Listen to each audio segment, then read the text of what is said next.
Hey everybody, welcome back to Tens of Builds. This is my second channel. If you enjoy DIYs like this, or you enjoy BMW race cars, make sure you check out my main channel, Tens of Motorsports. I'll have that linked in the description below. Now this F-150 is a 2012 model, and right around this time frame, they had some really bad speakers go in them from the factory. So we're going to be removing the door cards and installing these. For those of you who are here to see the door card removal, we're going to jump right into that, and we're going to leave talking about the speakers until after that segment of this video. And if you're all confused about the coax part of this, if you know the front speakers very well, I'll explain all that a little bit later. So removing the door card. First, we're going to start by removing the screw that is down in the handle, this section here. We'll show how to do that, and all the tools and everything I use today will be linked in the description below if you don't already own them and you are looking to do this project yourself. There is a panel here, and I'm just going to be using this pick. And you want to be careful that you're not scratching the plastic really bad. You can use a flat blade, but we are going to be using the other side of this pick later on. That's an 8mm bolt right there. There's two down here, all the way up underneath here. One there. Another one on this side, same thing, kind of tucked up back behind there. The other one that's a little bit more difficult to get at is back behind the door handle. So instead of chewing up the edge of this, we're gonna open the door handle, and I'm gonna take my pick here and I'll hook it around this edge and then pull it towards me. So this is what that panel looks like. And like I said, I just opened the door handle and then put the hook around it towards the bottom, and then I was able to pull it out straight towards me. I'm gonna take these two panels, we're gonna put them aside. From here, I'm gonna remove the 4 bolts. So 1, 2, 3, 4, and the panel comes up and then back towards us.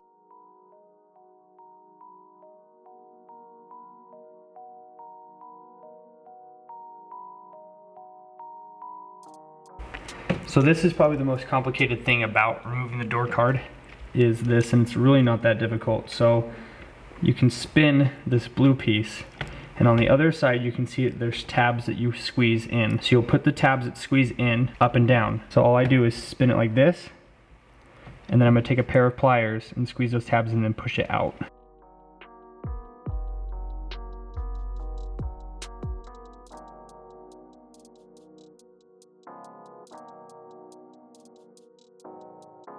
So here are the plugs that I had to disconnect.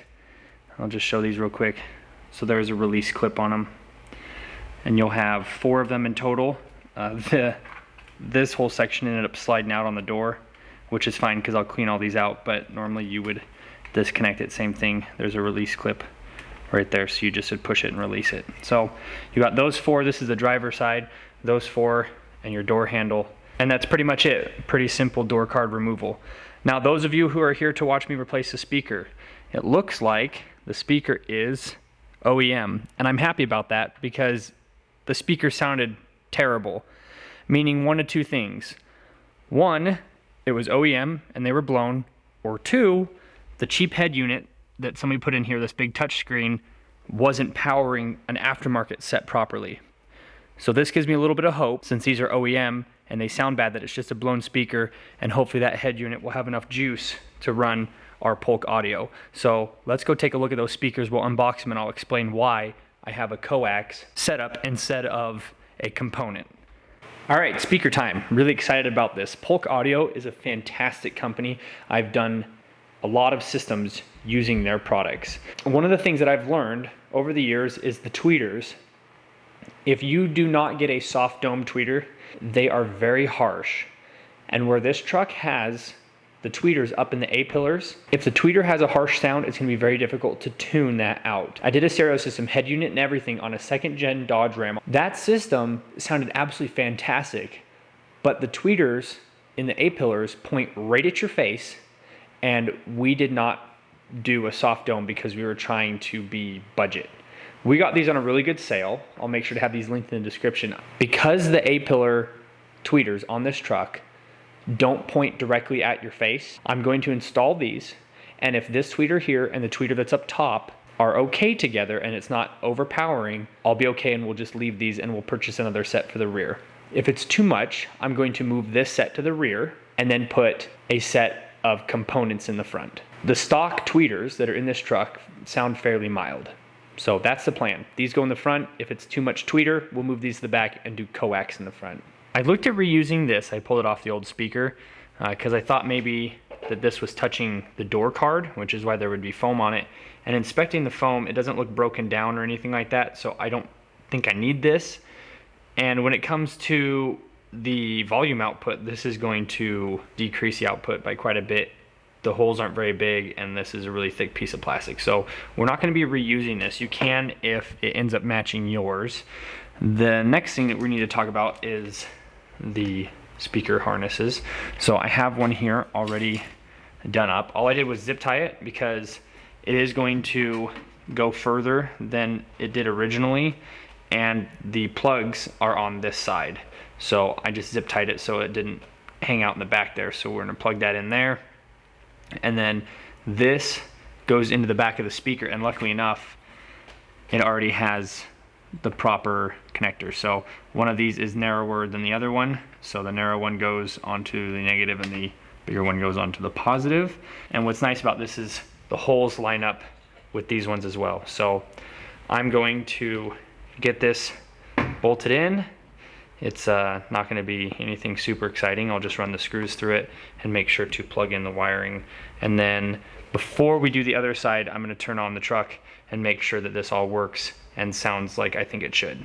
All right, well, it passed the sound test. The tweeter down here is very mild because the signal coming out to the speaker is not a tweeter signal. It's more of a mid-range.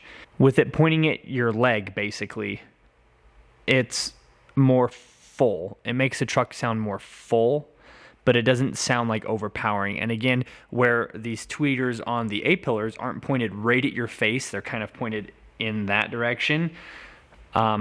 Those are actually kind of hard to even tell that those are running. I had to cut my hand over it to see if they were even on. For a while there, I thought maybe just these were running. I thought something was wrong with the tweeters up there. If you put your hand over them and cover them and get your ear real close with the volume up real high, you can actually hear the tweeter running up there. So those do work. They just are, they're mild up there and it's mild down here. So with this down at the door, it makes the truck sound more full. If we do any more audio stuff to this truck, where eventually we're thinking about doing rear speakers and maybe a subwoofer, we will definitely make sure to document it. The door card removal process and reinstall is so easy. All cars should be like this. Basically, you just have some hooks where the door kind of goes down in like this, and you have some bolts that hold it on.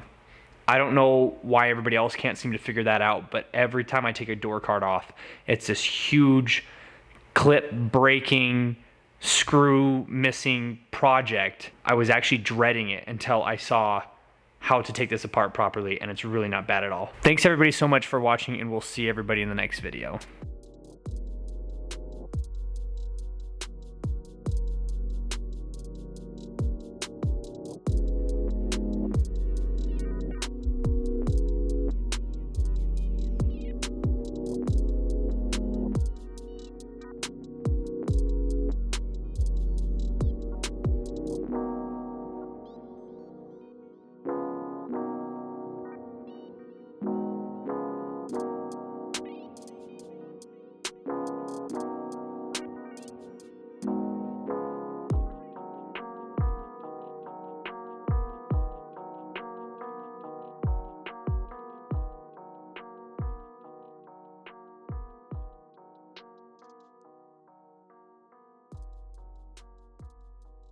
Bam!